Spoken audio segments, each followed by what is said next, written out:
बंधुकोण संघर्ष समय केही भी पाखक आसती नाही, किंतु सफलता पाइबा परे काहारिकु भी निमंत्रण करने को पड़ी न थाए।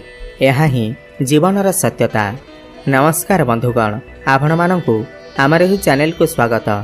आज ही ज्योतिष कार्यक्रम समस्त कन्या राशि व्यक्तिविशेष मानक पाई बहुत ही अधिक गुरुत्वपूर्ण अच्छी। कहीं आज भिडियो आम आलोचना करवा कि कन्या राशि व्यक्तिविशेष मानक पाई यह जुलाई मास 2026 रु नहीं करी डिसेम्बर मास 2026 किपरि कटिब। आगामी 6 मास मध्य आपण मानकर भाग्य कौन सब बड़ परिवर्तन आसीब। आगामी 6 मास आपण मानक पाई वरदान साब्यस्त हेब ना अभिशाप साब्यस्त हेब, यह विषय आज भिडियो आम विस्तार भाव आलोचना करिबा। जेमिति कि आपण माने समस्त जानिछंती वर्ष 2026 अधा वर्ष चलीगलाणी, किंतु आहुरी अधा वर्ष रही अछि। माने आगामी 6 मास आपण मानकर जीवन में कौन सब बड़ परिवर्तन आनिब। आगामी 6 मास आपण मानक पाई बहुत ही अधिक गुरुत्वपूर्ण अटे। कहीं यह 6 मास मध्य शनिदेव बकरी चलन करिवे एवं देवगुरु बृहस्पति उच्च अवस्था चलन करिवे एवं बकरी मध्य हेबे। पूरा 12 वर्ष पर बृहस्पति आपणकर एकादश भाव को चलन करिसेंती। यह सहित राहु, केतु, सूर्य, मंगल, बुध एवं शुक्र आपण को यह 6 मास मध्य किपरि फल प्रदान करिवे आसंतु जानिबा। यह कार्यक्रम आपणकर जन्म राशि चंद्र राशि उपर आधारित। आपणकर जदि कन्या राशि हुई थाए, आपणकर जदि भी कन्या लग्न हुई थाए, आपण यह भिडियोटी को देखिपारे। तेबा आसंतु जानिबा। यह पूर्व भिडियोटी को लाइक करी कमेंट बॉक्स रे जय शनिदेव, जय माँ लक्ष्मी अवश्य लिखि दियंतु। देखंतु आपणकर हेउछि कन्या राशि। सूर्य आपणकर दशम भाव अछंती, मंगल आपणकर नवम भाव अछंती, शनि आपणकर सप्तम भाव विराजमान अछंती, राहु आपणकर षष्ठ एवं केतु आपणकर द्वादश भाव विराजमान अछंती एवं आपणकर एकादश भाव बृहस्पति, शुक्र एवं बुध विराजमान अछंती। यह हेउछि जुलाई मासर चार्ट। जुलाई मासरे रहमानकर स्थिति सबुठ प्रथमे राहु आपणकर षष्ठ अछंती एवं 6 डिसेम्बर 2026 पर्यंत राहु आपणकर षष्ठ भाव रहिबे एवं ज्योतिष शास्त्र रे राहु को षष्ठ भाव बसिबा अत्यंत शुभ बोली माना जाई थाए। जेहेतु राहु आपणकर षष्ठ अछंती, दीर्घ 8 रु 10 मास हेब राहु आपणकर षष्ठ चलन करुछंती, तो बहुत दीर्घ समय हेब आपणकर मनरे किछि ना किछि नुआ करिबाकू, किछि नुआ चेष्टा करिबाकू आपण भाबुथिबे। स्मार्ट वे समस्त कार्य को करिबाकू आपण पसंद करुथिबे। आपण भाबुथिबे कि कम परिश्रम रे आपण को बहुत अधिक सफलता प्राप्ति हेउ। आपण को भितरे कॉन्फिडेंस लेवल बहुत ही अधिक भल थिबा। आपण बहुत अधिक चालाक एवं चतुर बनिथिबे। राहु षष्ठ भाव रहिले आपण को समस्त ऋण करजरु, शत्रु मानक ठारू एवं समस्त रोग मानक ठारू आपण को मुक्ति करिथांती। पूर्व 7 रु 8 मास हेब आपणकर त शत्रु बनिथिबे, किंतु सही शत्रु आपणकर किछि क्षति करि पारि नथिबे। कोउठी ना कोउठी आपण किछि ऋण नेइथिबे, किछि करज मध्य नेइथिबे एवं आगामी 6 रु 7 मास मध्य आपणकर सही लोन किमा करजरु आपण को निश्चिंत भाव मुक्ति मिलिबा। लोन आपणकर क्लियर होई पारे, किमा जदि भी आपण कोनोसी कंपटीशन में भाग नेउछंती, क्रीडा क्षेत्र में भाग नेउछंती, तेबे आपण को सफलता अवश्य प्राप्ति हेबा। राहु षष्ठ भाव रहिले आपण किछि ना किछि नुआ शिखिबा को पाई थांती, किछि ना किछि नुआ करिबा को लागि थांती। राहु षष्ठ भाव रहिले मनुष्य को किछि ना किछि नुआ ज्ञान देई थांती एवं डिसेम्बर 6 पर्यंत राहु आपणकर षष्ठ रहिबे। तो यही समय मध्य ऑनलाइन कार्य आपण को सफलता प्राप्ति हेबा। जो माने यूट्यूबर अछंती, इंस्टा किंबा कोनोसी ऑनलाइन कार्य करूछंती, सेमानको अनेक सफलता प्राप्ति हेबा। टेक्निकल फील्ड रे आपण को मध्य आईटी सेक्टर रे आपण को सफलता अवश्य प्राप्ति हेबा। एवं यह सहित शनि आपणकर सप्तम भाव अछंती।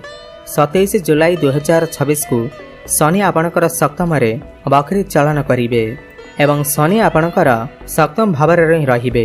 जून मास 2027 पर्यंत शनि आपणकर सप्तम रहिबे एवं यह परे आपणकर राशि रे शनिकर अढ़ई आरंभ हेब।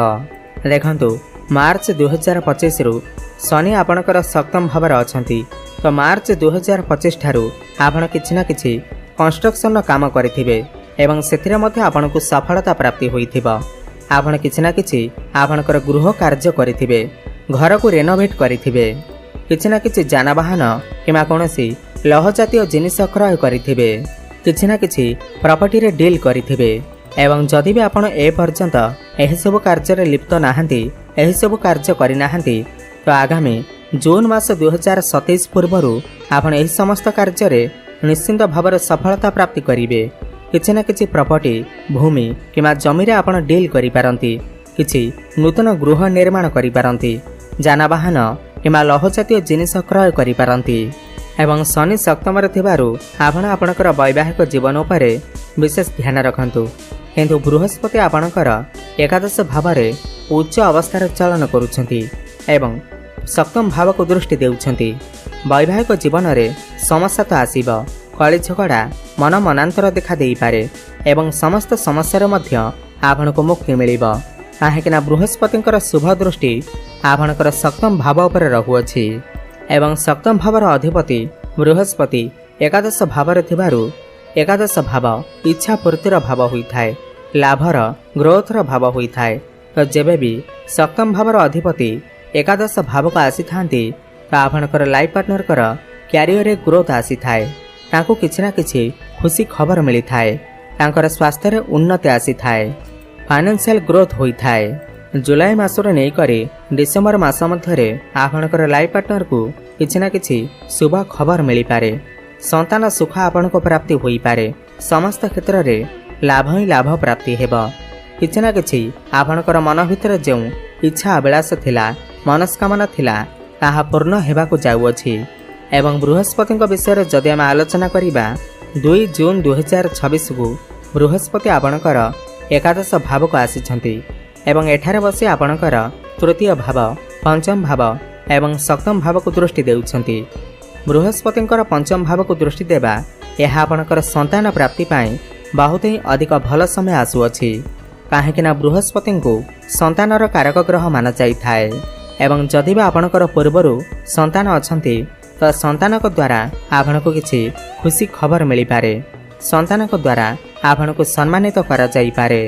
जो दंपति माने दीर्घ दिन धरी संतान सुखरे वंचित थिले, संतानर कामना करुथिले ता आपनको पाई जुलाई मासरु नै करी नवेम्बर मास भितरे संतान सुख अवश्य प्राप्ति हेबा।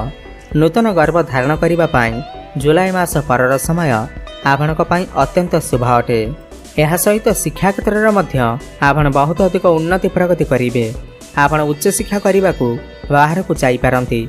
जुलाई रु नहीं करी नवेम्बर मास मध्यरे जदि आपणकर किछि एग्जाम अछि, कॉम्पिटिटिव एग्जाम अछि, तेबे सेथिरे आपनको निश्चिंत भाव में सफलता प्राप्ति हेबा। शिक्षा क्षेत्र में किछि ना किछि खुशी खबर आपनको मिली पारे। यह सहित प्रेम जीवन में मध्य सुखमय समय अतिबाहित करिवे।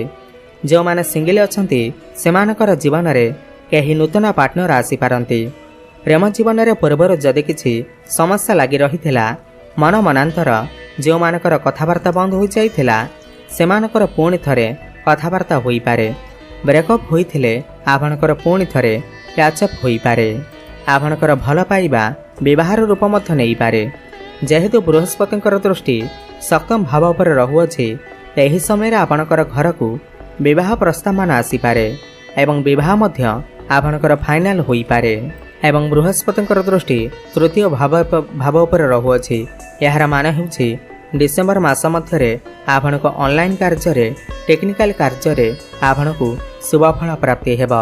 आपण बहुत अधिक छोट मोट जगह को यात्रा करि पारंती।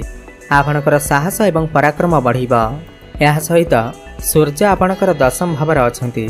16 जुलाई को सूर्य आपणकर एकादश भाव को चलन करिवे। यह आपणकर क्यारियर पाई बहुत ही भल समय अटे। क्यारियर रे ग्रोथ आसी पारे, प्रमोशन जोग बनी पारे। बेरोजगारी युवक युवती मानकु नूतन कर्म प्राप्ति होई पारे। यह सहित किछि बड़ आर्थिक लाभ मते आपनको मिली पारे। एवं 16 अगस्त परे सूर्य आपणकर द्वादश भाव रहिबे। एही समय आपण विदेश यात्रा करि पारंती। वैदेशिक कार्यगति रे आपनको सफलता मिली पारे।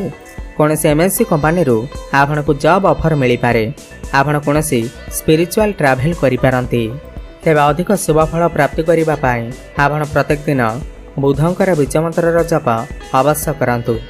ଓମ୍ ବ୍ରାଂ ବ୍ରେଂ ବ୍ରଂ ସହ ବୁଦ୍ଧାୟ ନମଃ 108 ଥର ପ୍ରତ୍ୟେକ ଦିନ ଜପ କରନ୍ତୁ। ପ୍ରଭୁ ଗଣେଶଙ୍କର ଆରାଧନା କରନ୍ତୁ। ବୁଧବାର ଦିନ ଗୋମାତାଙ୍କୁ ସବୁଜ ଚାରା ଖାଇବାକୁ ଦିଅନ୍ତୁ ଏବଂ ପ୍ରତ୍ୟେକ ଦିନ ସନ୍ଧ୍ୟାରେ ହନୁମାନ ଚାଳିଶାର ପାଠ କରନ୍ତୁ।